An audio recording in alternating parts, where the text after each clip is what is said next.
Okay, so for our reflection two, we're going to be talking about the different types of hope and how we see those types of hope reinforced in the readings on lesson planning. So we will be using the types of hope referred to in the Hammond book, as well as our readings on hope, and try to draw some lines between false hope and critical hope for our students.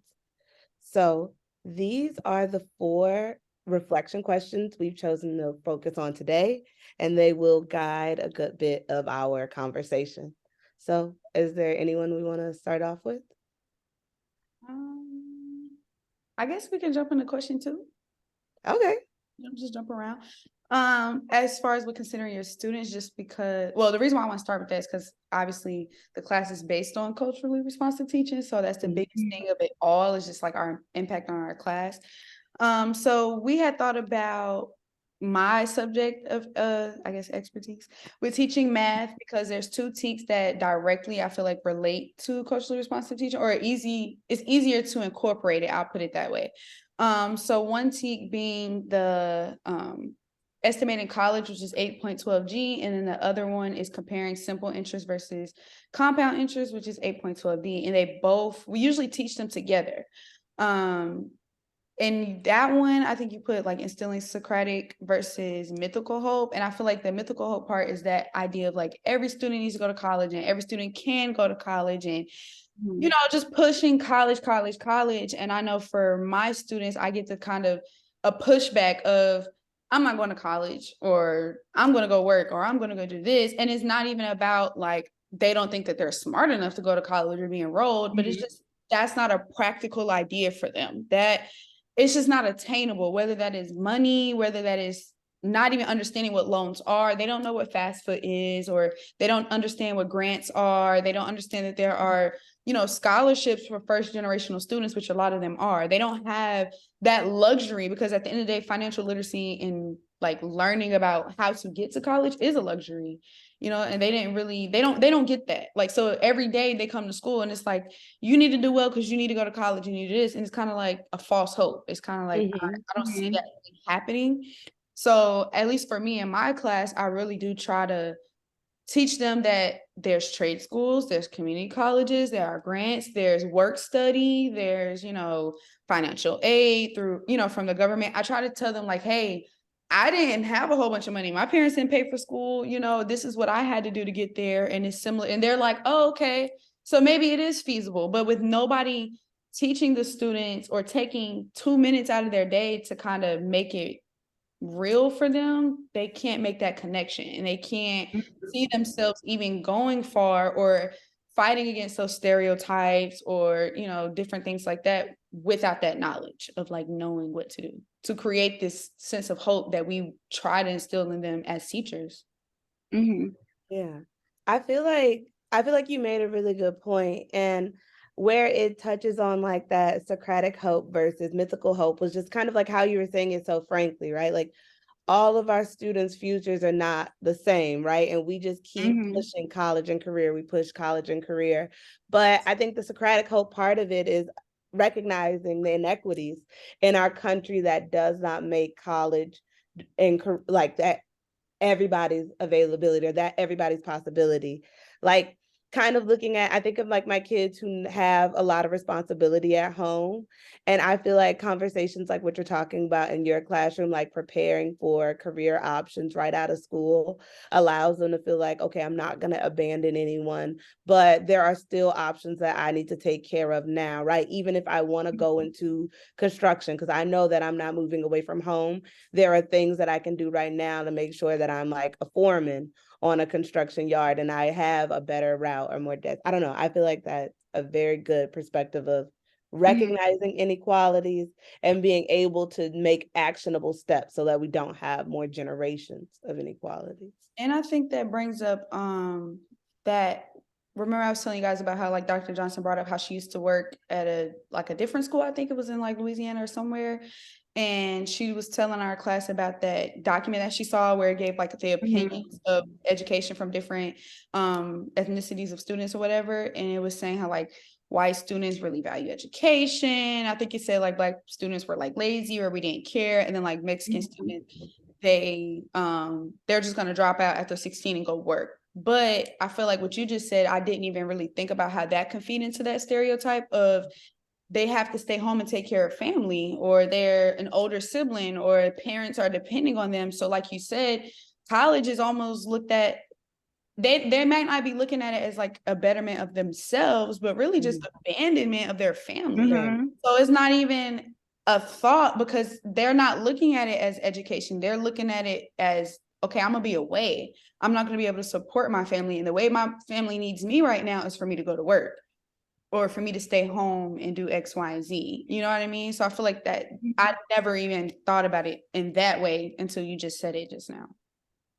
Yeah, and I think like with the false narrative, the false hope, even with just the college itself, like we were just talking about, we or a lot of teachers like, oh, let's push college because that's the only way you can be successful.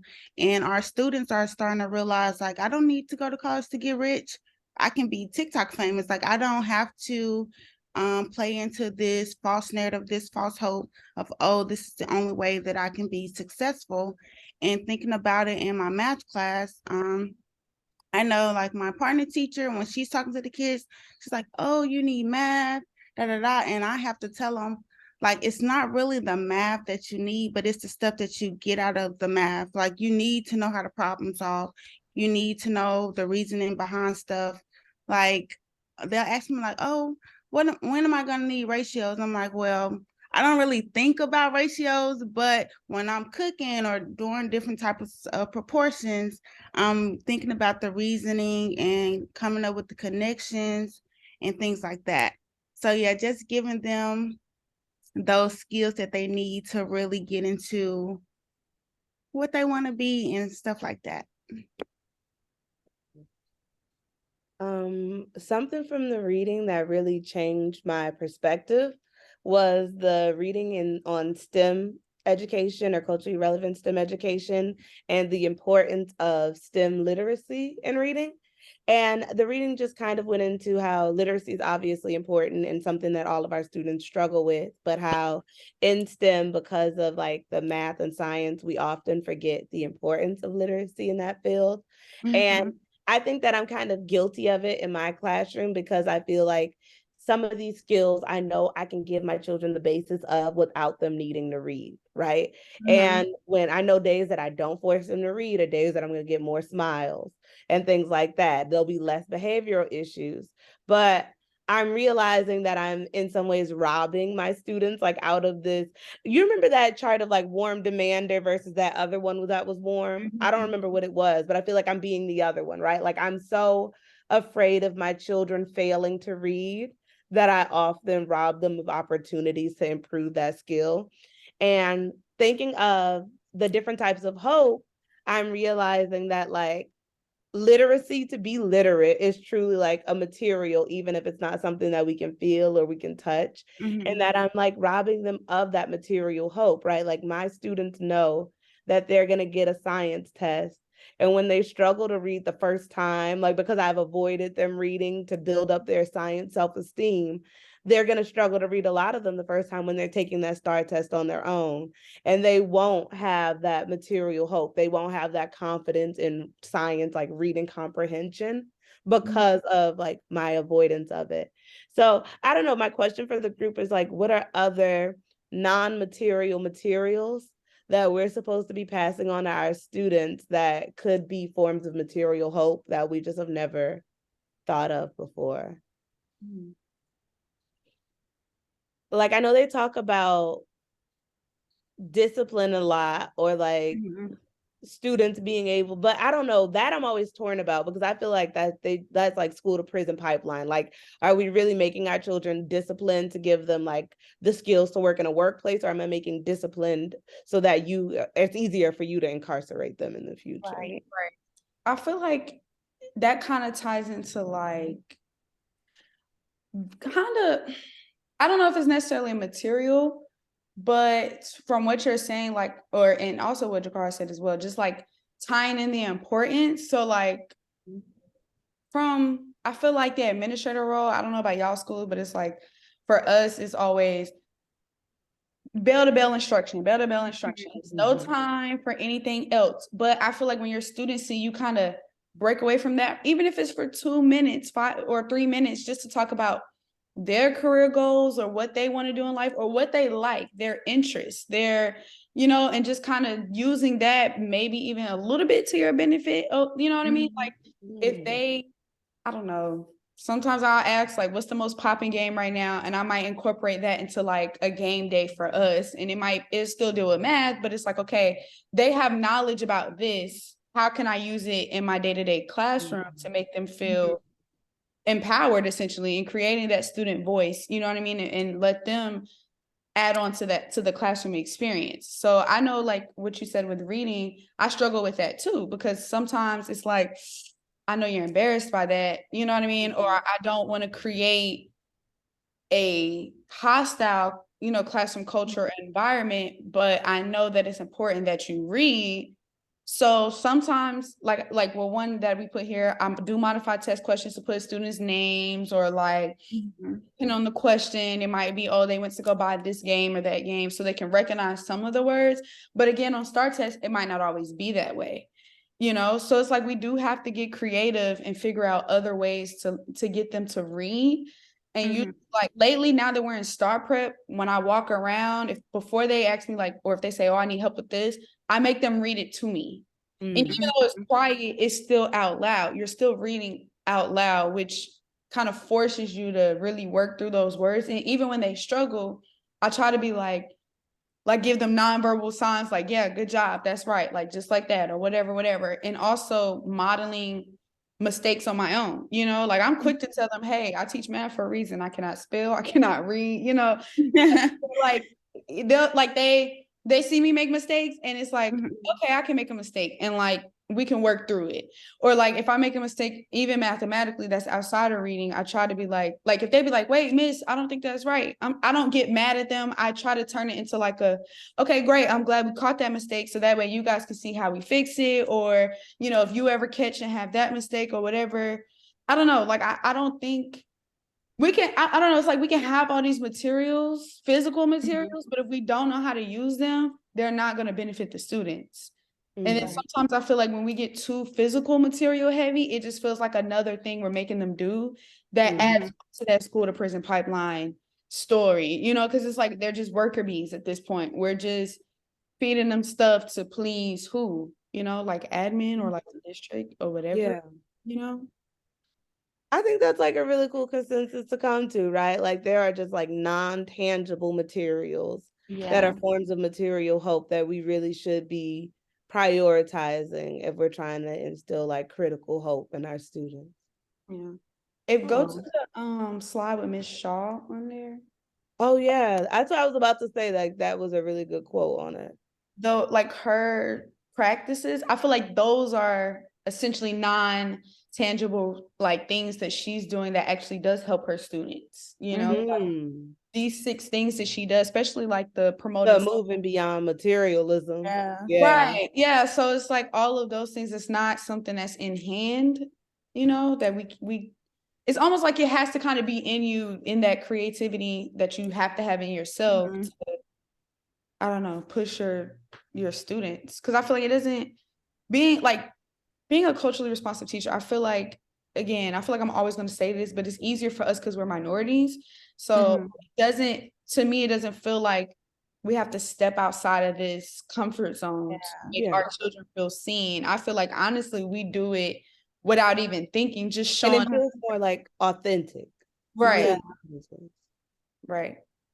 So I don't know, but that's like that question definitely makes me think of like what else we can do in our rooms. But I feel like it's even in the small things of like maybe playing music during, well, I don't know about y'all subjects, but like math, I can play music because they're not really reading, but like playing songs that they want to hear, and I always tell them, long as it's clean, I don't care, but that little thing, like, or just working with them, like I hate the worker bee mentality, so I get fussed at sometimes for like, why are they not working? They look like they just chilling and they look like they're just, but it's like, I'm not about to shove curriculum down their throats for Mhm. 90 minutes. If we've accomplished what we've accomplished for the day, I don't see the harm in giving them a 10-minute break. I don't see the harm in telling them like, hey, I need y'all to knock out these 3 things for the day. And once you're done, you can do X, Y, You're and Z. done for the day. Done for the day, or you can have your AirPods in while you're working. You can watch your show while you're working. Because I teach math. So it's not like they're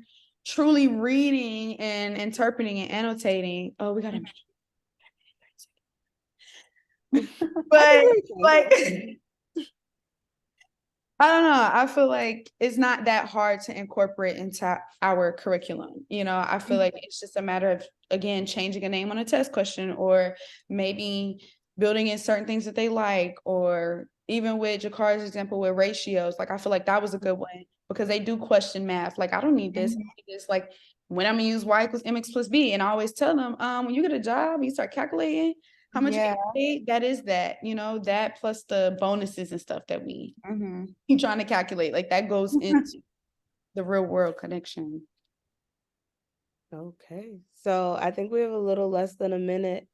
Do we feel like all of the things, like I'm thinking of audacious hope, and I feel like the good summary is if we do all of these, it'll give us Socratic material and be able to make up that we're all one big community. We're all in this for a mutual goal, mutual purpose.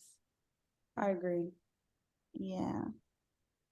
And I think even with these 6 things, just having it in you, I guess, not seeing it as an additional job, like building a relationship with your students shouldn't be like, I don't know, a burden on you. It should be something you want to do. And then just incorporating these 6 things, yeah, should